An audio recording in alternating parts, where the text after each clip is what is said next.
Welcome to the Human Capital Innovations Podcast, your go-to source for personal, professional, and organizational growth and development.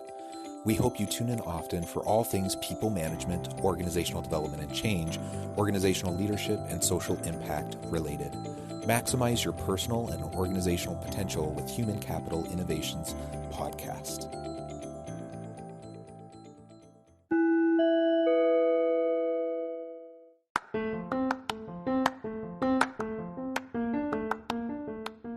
Welcome to the Human Capital Innovations Podcast.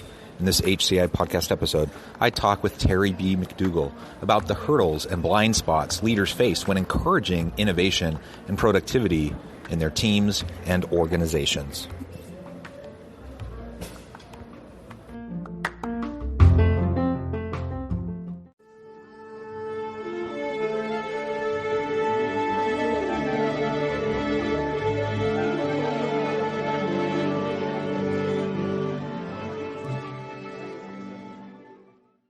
Terry McDougall, welcome to the Human Capital Innovations Podcast. Jonathan, thanks for having me. It's great to be here. Yeah, I'm excited to have a nice conversation today and to focus on the blind spots that leaders have in trying to encourage and promote and sustain innovation and productivity within their teams and within their organizations. I think this is a huge problem that organizations face. And it comes back to, not just good intentions, which certainly, we need to start with intentionality. We need to start with aspirations, but then we need to translate that into actual action to be able to produce the results that we want. And sometimes, there are definitely obstacles and hurdles that get in the way of us doing that. So this is what we'll be exploring together today. As we get started, I wanted to share Terry's bio with everybody. Terry McDougall is an executive and career coach and CEO of the Terry B. McDougall Coaching. She helps high-achieving professionals remove obstacles that keep them stuck so they can enjoy more success and satisfaction in their lives and careers. Before becoming a coach, Terry was a longtime corporate marketing executive where she led teams, developed strategies, and advised senior leaders to drive business results. She's the author of Winning the Game of Work, Career Happiness and Success on Your Own Terms. She is also the host of the Marketing Mambo podcast. What a pleasure to have you on the podcast. Thank you so much for joining me. Anything else you would like to share with listeners by way of your background before we launch on in? No, I think you pretty much covered it. Wonderful. Well, so let's dive right in and talk about some of these hurdles. What do you see as the biggest hurdles that keep organizations from tapping into the full potential of their people? Well, I think that there's a couple things. I think that there's a lack of awareness that maybe this is even needed. And certainly there's, in many cases, a lack of skills. Some of the things that I've recognized is, we all know that businesses are in place to make a profit, and there can be an oversized emphasis on execution at the expense of everything else. And focusing on execution and putting a lot of pressure on team members can actually have the opposite effect that's desired. And what's really important is for leaders to lay the foundation for effective execution. And that means spending time on things that many think are unnecessary, but are actually really critical. And that starts with communication. It's being clear with people, having two-way dialogue. So if there are issues, that the leaders learn about them and can actually do something to fix the issues. But also things as simple as, well, what are we trying to achieve here? Sometimes there's a lot of assumptions made that everybody understands that. And in fact, leaders haven't done a good job of communicating that down in a way that their employees can understand. The second thing is building strong relationships.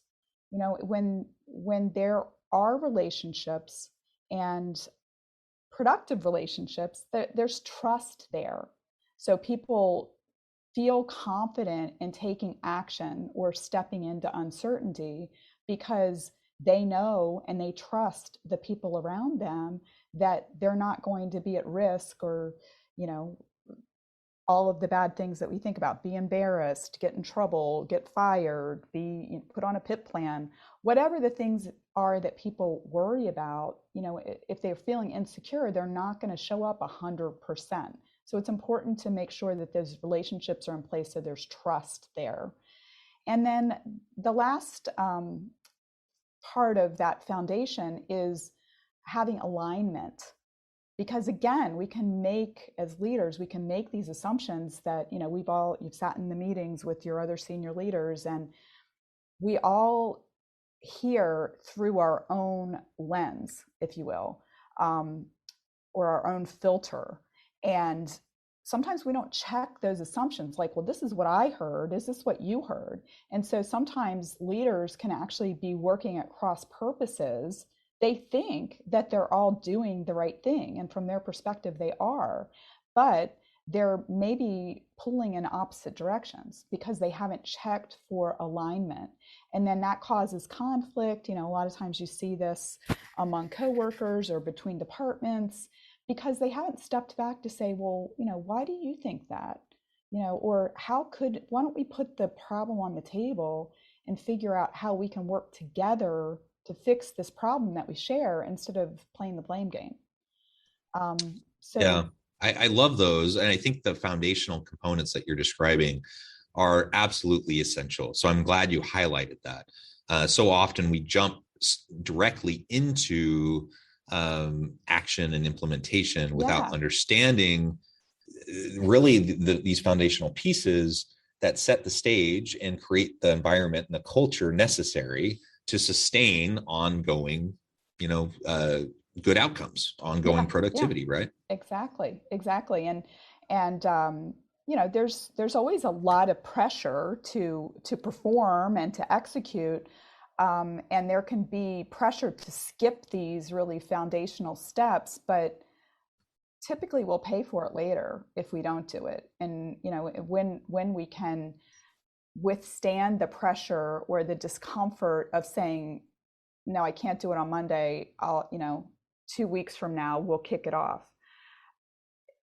I always say, well planned is well executed, and so if you lay a strong foundation and then, that machine can be put on the foundation and it can run smoothly versus, just plopping it down anywhere and trying to run the machine and it's like out of whack, and, you spend more time fixing things than allowing things to run efficiently. Yeah, absolutely. And I think what you're describing too, it describes for me the challenge, at least one of the major challenges that we have when we're trying to foster an environment of innovation within an organization. Because if people feel like they're only going to be judged on their what they produce, as opposed to the learnings, as opposed to how they develop new ideas, how they iterate in new spaces, then inevitably what's going to happen is people are going to start to focus on the low-hanging fruit. What things can they do that are going to produce immediate results that they can show to their boss so they can get a bonus or so they can get a pat on the back or whatever. And that's not always completely at odds with ongoing innovation and sustainable growth and development, but it really can be, and it can directly undermine the efforts that you might be trying to take in other areas. And innovation requires quote unquote failure. And I say quote unquote because it's only failure if we don't learn from it, right? Innovation requires iteration. It requires learning and ongoing growth and development. And so we have to create a psychologically safe place where people can try new things, where they know not only are they allowed to try new things, but they're encouraged to, they're supported in doing it. And it's not going to hurt them for trying something that doesn't end up working out the way they'd hoped it did. Yeah. I think that the trick is really to get the balance of support and challenge correct for leaders, or for leaders to get that correct for themselves. Often you see leaders who, maybe they've been really strong individual contributors, and when they run into issues, they sort of have the Superman syndrome where they'll like fly in to save the day, and they actually are in some ways handicapping their employees from stepping fully into what they're totally capable of doing. It's just that the leader needs to learn a different skill set to be able to translate the knowledge that they have to those employees, and they need to learn to trust them and also tolerate, maybe the learning curve and some mistakes along the way. But when they're able to maybe dial back on the support or the enablement and to challenge those employees a little bit more and to tolerate that learning curve, and then it really starts to liberate the employees. They feel proud, they feel like their leader believes in them, they feel like their leader has their back, so they feel like they can take more risks, they can explore, they can be curious. But when I like to use the analogy of, if you've ever played baseball or softball and you've been in the outfield and there's one player who feels like they can cover the whole outfield themselves, that you just get used to not even trying, because you're like, oh, that guy's going to come and snag the fly ball right in front of me. But then if at some point they decide not to do that, and then the ball just falls to the ground, because it's in some ways a learned helplessness, which unfortunately a Yeah. lot of really strong leaders do this, and they don't recognize the cost of that kind of behavior. And a lot of it at times, it's because they're fearful of things not being perfect, and they're afraid that somebody else learning is going to reflect poorly on them, and they don't have the tolerance to allow that to happen, which it's not good for organizations when leaders aren't willing to provide some leeway for their employees to learn and to step fully into their own potential. Yeah, absolutely. And, and it could be just full on good intentions misplaced. So sometimes it's control issues, it's handing Mm-hmm. over power, it's allowing people to have autonomy Yeah. and to delegate and to truly do that. And there's sometimes there's just issues with leaders being able to do that. But a lot of times leaders also just, they see someone who needs help and they want to step in and they want to help. And it's like parenting in a Yeah. sense that, like, I can't do everything for my kid. I want to do everything for my kid. I want to protect them from everything. I want to make sure that they live like this Yeah. Sure. easy, joyful, blissful life. But the reality is they're not going to learn, they're not going to grow, they're not going to develop the character they need unless they have the opportunity to try and fail and learn and grow. And so as leaders, I need to ask myself, if I'm seeing someone struggling, what type of struggle is it? And is it the debilitating type of struggle that can, that will really hurt them? Or is it the learning kind of struggle that's going to strengthen them? And, as a leader, I want to break down barriers and provide opportunities and support for my people to the extent possible, in terms of organizational, structural, bureaucratic barriers. Mm-hmm. Mm-hmm. But I can't take away all of the struggle and all the challenge that my people are going to face in the day to day of them doing their jobs, because that's part of the deal. That's part of the growth that they need to. And if they're going to grow into their potential and they're going to have successful careers, they got to learn how to navigate that. They have to learn how to Yeah. deal with it.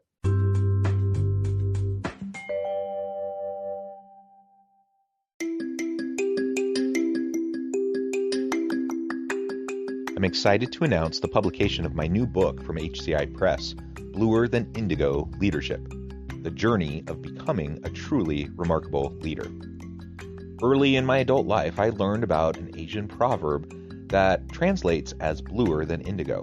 If you think about the color indigo, it is a brilliant, deep, and vibrant blue, what some would call the bluest of blues. To have something that is bluer than indigo is rare and truly remarkable. Contrary to popular myth, there is no one-size-fits-all or cookie-cutter approach to effective leadership. There's no silver bullet, no secret sauce, no go-to model that will solve all of our problems. The truth is, great leaders have all had their unique strengths and flaws, and have all had to discover and then pave their own distinctive path in their life's journey to fulfill their leadership potential. Bluer Than Indigo Leadership will help you discover your own path and explore those ordinary, everyday actions that will help you respond to an uncertain future and produce extraordinary results for individuals, teams, and organizations.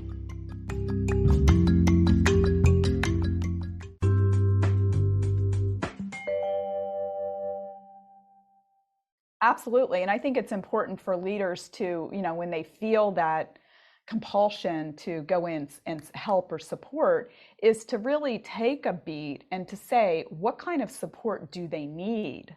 Right? What's going to serve them in the long term? Is it me going in and doing it for them, which I think for many leaders, that's their first instinct. But that's really not sustainable, right? Because as you move up in organizations, your span of control increases. And that means that you cannot jump in every time somebody stubs their toe to fix the situation for them. It might mean that you have to step back and say, do I need to develop training? Do I need to pair them up with someone else that can teach them? That doesn't need to be me. And, to your point, I think that pride of ownership is a huge motivator. And yes, it can be difficult to deal with that challenge when you're new, or you've, as an employee, are just experiencing something that you don't know how to do. But that's how we learn how to do it.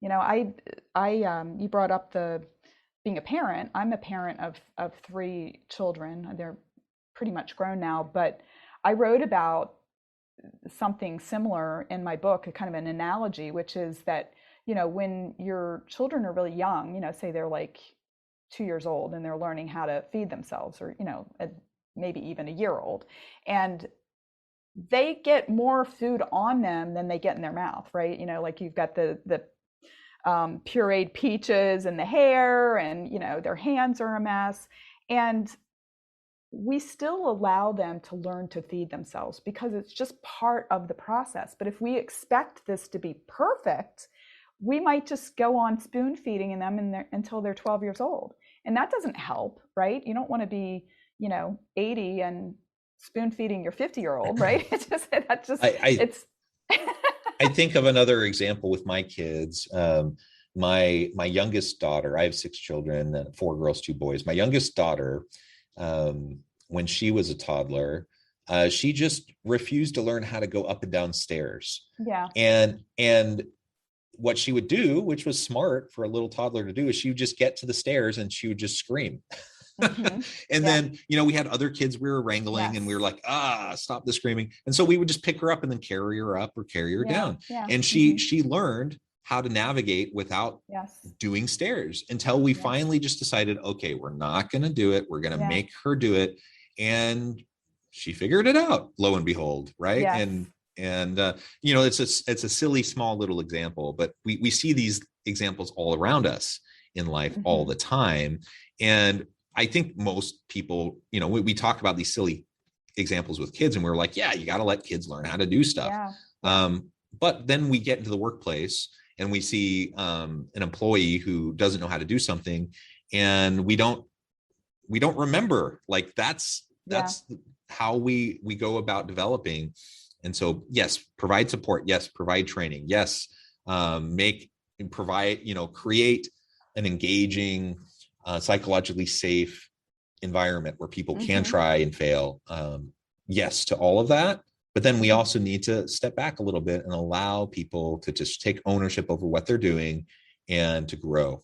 And we need to challenge them. We need to, yeah, challenge them, and your daughter, I'm sure that it was a challenge for her to be like, hey, screaming doesn't work anymore. I was just thinking about, she's got 5 older siblings and then 2 parents, that she probably was able to navigate the whole house without ever touching the ground, because I know how it is with the baby of the family, right? There's so many people that can care for them that a lot of times they're like, oh, I don't have to learn how to do that. Somebody else will do it for me.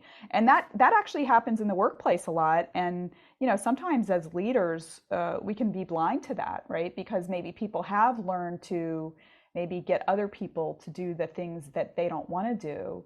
But when we zero in on that, if it's something that's really an expectation of the job, at some point we're going to have to, proverbially hold their feet to the fire, right? To be like, no, this is really something that you need to master. And that's where the challenge comes in. And it's interesting because some people are more comfortable with the support, and some people are more comfortable with the challenge. When leaders challenge too much and don't provide support, typically what you find is that There's a lot of fear. People are afraid that they're going to get called out or they're going to get blamed. They will typically do the minimum that is required for them not to get fired, but they don't do more because they're fearful of making mistakes. They're fearful of taking anything new on because there's no support in terms of training or tolerance for that learning curve. And so, and a lot of times bosses may swing, vacillate between those two. Like, okay, I'm going to be here and I'm going to support you. I'm going to do all this stuff for you. But when people don't like immediately step up and take it on, and then they say, oh, just get out of my way, or they'll come down on the employees really hard. And so they've kind of gone to this more of like dominating style. And I mean, we can see the same thing in parenting, right? Like, we're parents that spoil their children, but then yell at them when the kids aren't getting it. And it's really important from a leadership standpoint, whether it's parenting or being in the workplace, to get the balance right and to focus enough on the skill of leadership to recognize, what do I need to do? What do I need to adjust here? Do I need to put a little more, challenge, or do I need to step back and think, like, how do I support? What's the right thing to do here? But when you get the balance right, a lot of times, then it's just a matter of like slight course corrections, because people will lead themselves. You just have to, paint a really vivid picture of the vision and put it in context for your employees so that they understand how they fit into this really attractive vision. And if you get that right, people will just, it really is a lot more about self-leadership. Yeah, absolutely. We've talked a lot about really this kind of spectrum of involvement and control that leaders might have when they're trying to support or inadvertently undermine their people. Do you see other blind spots that leaders often have when they're trying to encourage innovation and productivity at work? Well, I think that sometimes leaders haven't mentally promoted themselves. Like, if they've moved up within the organization, and if they've come, from being a individual contributor or maybe like a player coach, when they move to the next level, again, they don't think like, what's appropriate at this level of leadership, and how do I transmit the knowledge that I have to my direct reports so that they can do what I used to do. But a lot of times when people don't do that, they're actually competing with their own direct reports. They're jumping in and they're doing things, and it causes a lot of confusion. So I think getting a lot of clarity about roles and responsibilities, including yours as the leader, is really critical. And one of the things I've seen a lot of times that's at the heart of this for particularly new leaders, but not always, is that they don't value their contributions enough. They don't really step back and say, well, what is it that I bring? Sometimes people don't feel worthy of being in that position, and so they feel like they've got to do more rather than step into a true leadership role.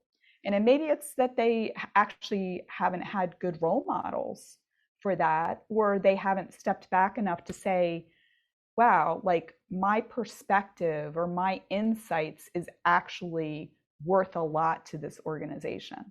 I say all the time that that you can't read the label from inside the bottle, that we're just kind of walking around being who we are, and we don't think it's any big deal. We're just kind of like, I'm just, Jenny from the block.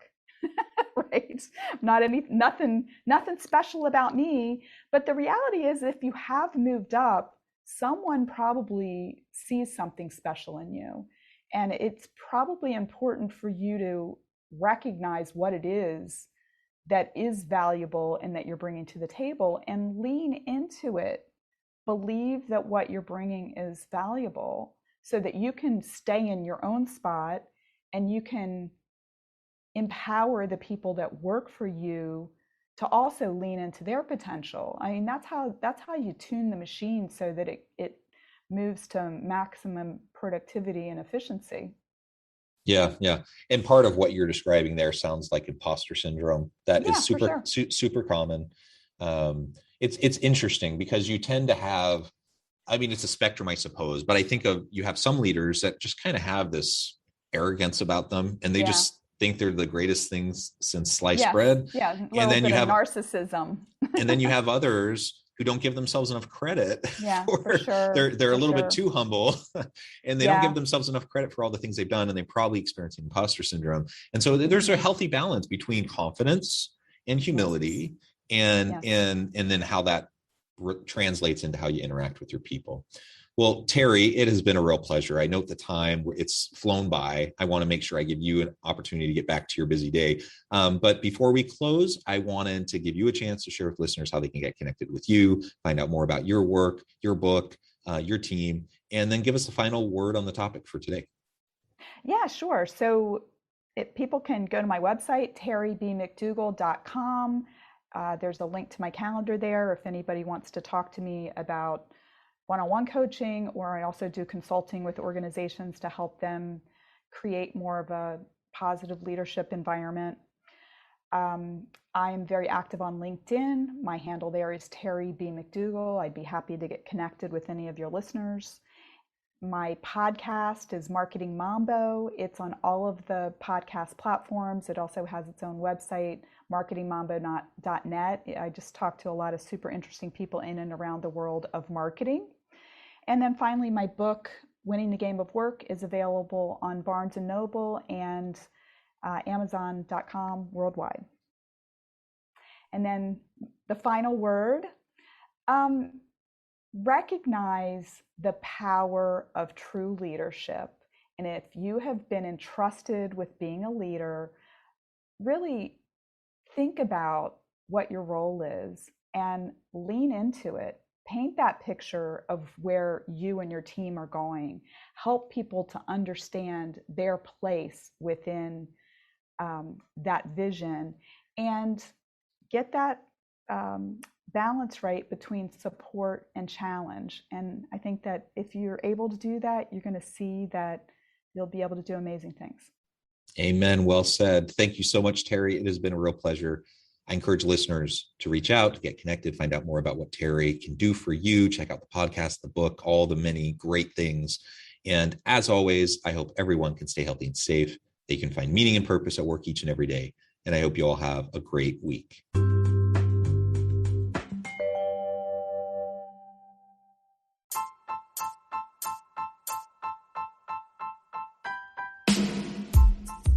The alchemy of truly remarkable leadership.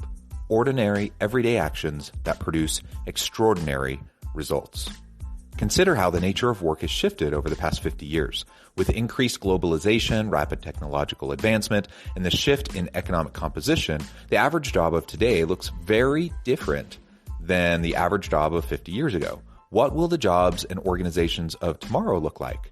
Moreover, what does this all mean for organizational leaders?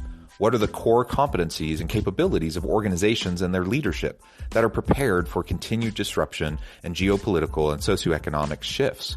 Regardless of what the future holds, increasingly, leaders need to be socially minded, data-driven, decisive, champions of talent, and disruptors of the traditional notions of leadership, teams, organizations, and work.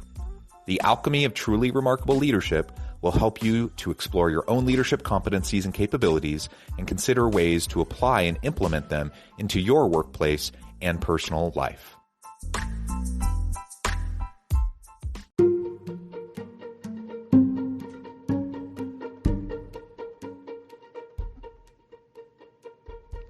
Check out Human Capital Innovations magazine, Human Capital Leadership.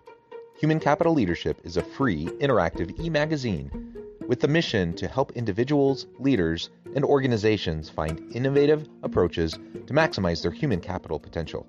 We publish issues quarterly in August, November, February, and May. Take a look at the latest issue and let us know what you think.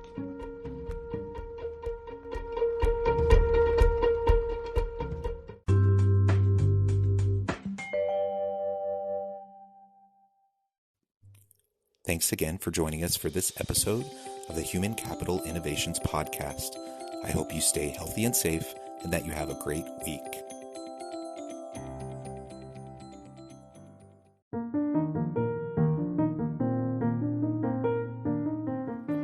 Check out our new weekly LinkedIn newsletter, Alchemizing Human Capital, exploring industry trends via original research and interviews with executives and thought leaders from across the globe.